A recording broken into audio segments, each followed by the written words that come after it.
লিখতে হবে। যেমন ক নাম্বার, কোনো সংখ্যা 7 গুণ 35 হলে সংখ্যাটির 3 গুণ সমান কত হবে তা নির্ণয় করো। তাহলে কোনো সংখ্যা 7 গুণ, এটা আমরা লিখবো ক নাম্বার। কি লিখবো? ক। মনে করি কোনো সংখ্যা বলছে, মনে করি সংখ্যাটি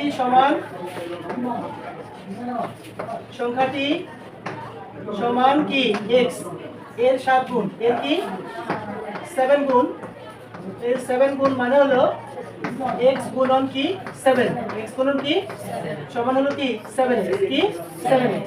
এখন বলছে এর 7 গুণ 35 হলে, 7 গুণ কি 35 হলে, তাহলে আমরা লিখবো প্রশ্ন মতে, শব্দ করে না, প্রশ্ন মতে 7 গুণ 7x = 35, 35। তার মানে এখানে কি দেব, বা x টা রাখবো, x আর 7 এর মাঝখানে কি ইনটু, ওই পাশে নিয়ে গেলে কি হবে, ডিভাইড হবে। তাহলে এখানে = 35 বাই হলো কত 7 বাই কি, তাহলে 5 7 কত 35। তাহলে এখানে সুতরাং x = কত 5, x = কত 5। তাহলে x এর মান কি হয়েছে 5। তাহলে সংখ্যাটি x = কত 5।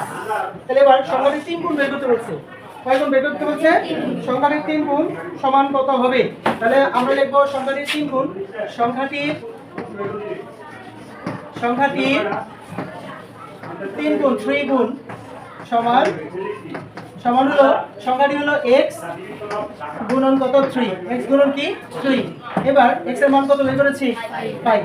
তাহলে এখানে আমরা লিখব 5 গুণন কত 3।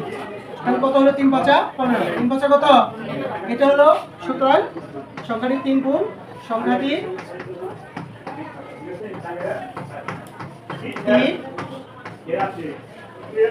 3 গুণ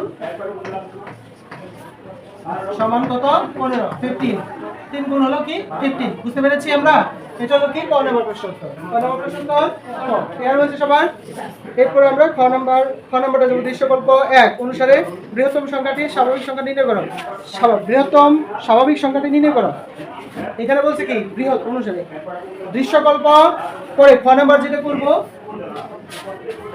খ নম্বর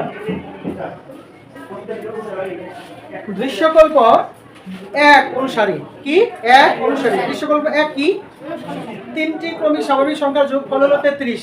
দৃশ্যকল্প 1 এখানে লেখা আছে 3টি ক্রমিক স্বাভাবিক সংখ্যার যোগফল কত 33।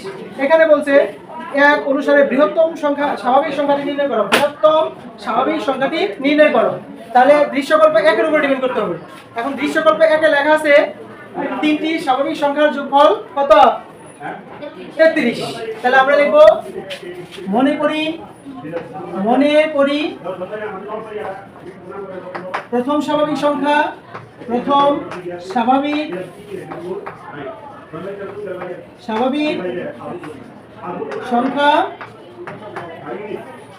সমান কি x, কি x। দ্বিতীয় স্বাভাবিক সংখ্যা সমান x + 1, মানে একটা 1 বেড়ে যাবে। তৃতীয় স্বাভাবিক সংখ্যা x + 2, x + কি। এখন আপনারা বলেন তো এই তিনটার মধ্যে প্রথম দ্বিতীয় তৃতীয় তিনটার মধ্যে সবচেয়ে বড় কোনটা? তৃতীয় স্বাভাবিক সংখ্যা, তার মানে এটা হলো বৃহত্তম। এটা হলো কি, এইটাই কিন্তু নির্ণয় করতে বলছে যে দৃশ্যকল্প 1 অনুসারে বৃহত্তম স্বাভাবিক সংখ্যাটি নির্ণয় করো। তাহলে বৃহত্তম স্বাভাবিক সংখ্যাটা হবে এটা নির্ণয় করতে হবে আমাকে, ঠিক আছে। এবার আমরা লিখব প্রশ্ন মতে। কি লিখব? প্রশ্ন মতে এটার উদ্দীপক দেওয়া আছে 3টি স্বাভাবিক সংখ্যার যোগফল, তারপরে প্রথমটা যোগ দ্বিতীয়টা x + 1 যোগ তৃতীয়টা হলো এটা x + 2 সমান, এটার উদ্দীপক দেওয়া আছে 33। 3টি স্বাভাবিক সংখ্যার যোগফল 33। বুঝতে পারছেন? দৃশ্যকল্প 1 এ লেখা আছে 3টি স্বাভাবিক সংখ্যার যোগফল 33, কত 33। তাহলে 3টা স্বাভাবিক সংখ্যা এখানে যোগ করে 33 লেখা হলো। এখন এখানে আমরা কি দিব, বা x একটা 2টা 3টা যোগ করলে 3x প্লাস এখানে 1 এখানে 2 যোগ করলে কত হবে 3 = 33, কত 33। এবার এখান থেকে বা আমরা 3x রাখবো, রেখে 33 আছে, আর এখান থেকে +3 ওই পাশে নিয়ে গেলে কি হবে -2। এটার নাম কি পক্ষান্তর করে। কি করে? পক্ষান্তর করে। বাস লিখলাম। এবার বা এখানে হলো 3x ইকুয়াল টু 33 থেকে 33 থেকে 3 চলে গেলে 30 থাকে, কি থাকে 30।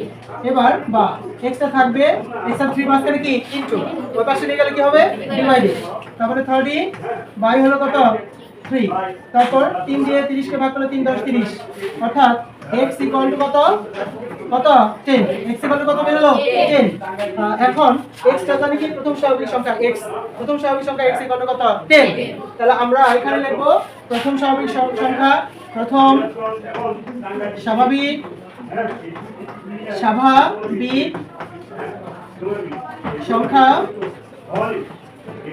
প্রথম স্বাভাবিক সংখ্যা x ইকুয়াল টু কত 10, x ইকুয়াল টু কত 10। দ্বিতীয় স্বাভাবিক সংখ্যা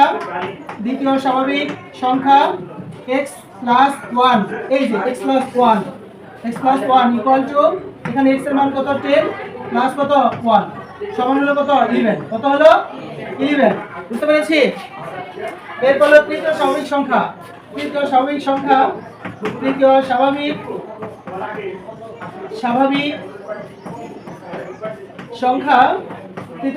সংখ্যা ওখানে কি লেখা আছে বলুন তো, x প্লাস 2 সমান, যেহেতু পাশে জায়গা নাই তো x এর মান হলো 10 প্লাস কত 2, 10 আর 2 যোগ করে কত হয় 12, কত হয় 12, বুঝতে পেরেছি।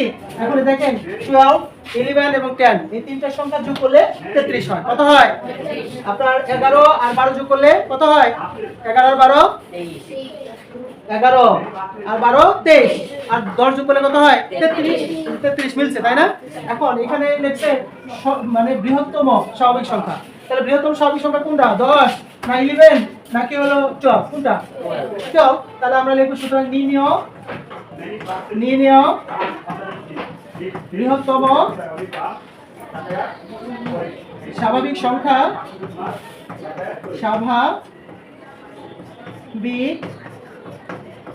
দ্বিতীয় স্বাভাবিক সংখ্যা কত বলেন তো, বলেন 12, আমরা এখানে 12 লিখব। বিশ্বকল্প 2 অনুসারে আমরা জানি 1 ডজন সমান কয়টি 12টি, তাহলে 1 ডজন মানে 1 ডজন কলার সমান 12টি, অর্থাৎ 12টি, ঠিক আছে। হ্যাঁ, এখন এখানে লেখা আছে দেখেন যে 5টি আপেল ও 1 ডজন কলার মোট 216 টাকা,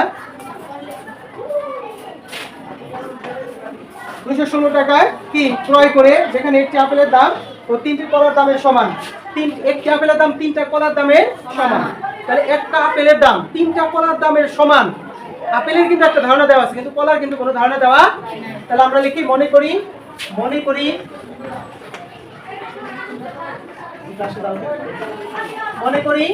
একটি কলার দাম, কলার দাম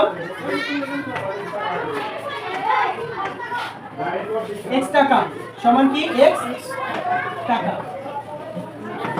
একটি কলার দাম সমান কি x টাকা। তাহলে এখানে কয়টি কলার দাম বলছে, যে বলছে এখানে যে একটি আপেলের দাম 3টি কলার দামের সমান, 3টা কলার দামের সমান, তাহলে আমরা লিখব 3টি কলার দাম, একটি কলার দাম যদি x টাকা হয় তাহলে 3টি কলার দাম কত হবে x গুণন কি 3, x গুণন 3, তার মানে 3x টাকা, তাহলে এখানে কলা আছে কয়টা টোটাল 12টা, কয়টা, তাহলে আমরা লিখব 12টি কলার দাম, 12টি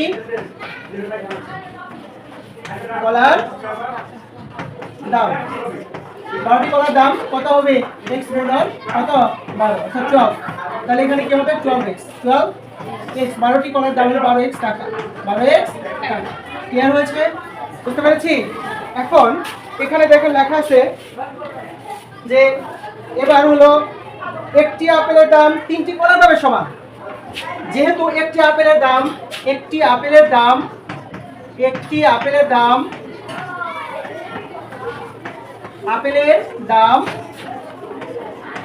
সমান 3টা কলার দামের সমান, লেখা আছে একটা আপেলের দাম 3টা কলার দামের সমান, তাহলে 3টা কলার দাম জানি কত 3x টাকা, কত 3x টাকা, তাহলে একটা আপেলের দাম 3টা কলার দামের সমান, তাহলে 3টা কলার দাম হলো 3x টাকা, এর সমান হলো একটা আপেলের দাম। এখানে আপেল কিনছে হলো 5টা, কয়টা 5টা, তাহলে আমরা লিখবো সুতরাং 5টি আপেলের দাম 5টি আপেলের দাম, 5টি আপেলের দাম, আচ্ছা একটা আপেলের দাম 3x টাকা, তাহলে 5টা আপেলের দাম 3x গুণন কত 5, তাই না? তাহলে 3 5 কত 15, 3 5 কত 15x টাকা। আপনারা কি বুঝতে পারছেন? এখানে কিন্তু একটু ব্যাপার আছে যে লেখা আছে একটা আপেলের দাম 3টি কলার দামের সমান, 3টা কলার দাম কিন্তু এখানে বের করে আসছে, 3টা কলার দাম 3x টাকা, ঠিক আছে?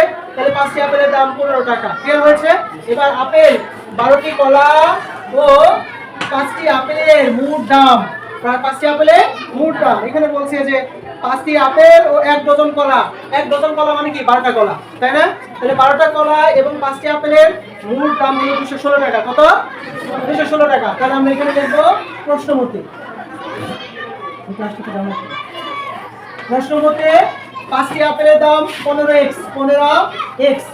যোগ আর 1 ডজন কলা মানে 12টি কলার দাম 12x সমান হলো 216 টাকা, 216 টাকা প্লাস। এবার বা 15x আর 12x যোগ করলে কত x হয় বলেন তো? 27। কত? 27x equal to 216।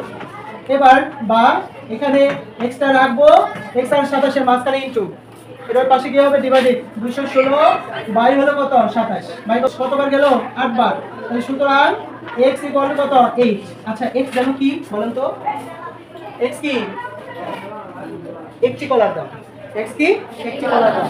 তাহলে একটি কলার দাম কি আমরা এখানে লিখতে পারি, একটি কলার দাম, একটি কলার দাম কি 8 টাকা। কত টাকা? 8 টাকা। এবার এখানে বলেছে একটি আপেলের দাম কত, একটি আপেলের দাম কত।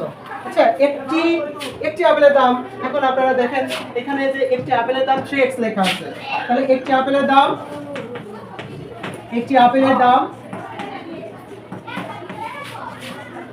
একটি আপেলের দাম ওখানে লেখা আছে কি 3x, তাই না? আমরা এখানে 3x লিখে ইকুয়াল টু দেব, দিয়ে 3 লিখবো কিন্তু x এর মান কত 8, x এর মান কত। এবার এখানে 8 লিখবো, তারপর হলো 3 কত 24, 3 কত 24 টাকা। তাহলে আমরা বুঝতে পেরেছি, সুতরাং একটি আপেলের দাম, একটি আপেলের দাম, আপেলের দাম কত 24 টাকা, 24 টাকা। আশা করি বুঝতে পেরেছেন। ধন্যবাদ সবাই।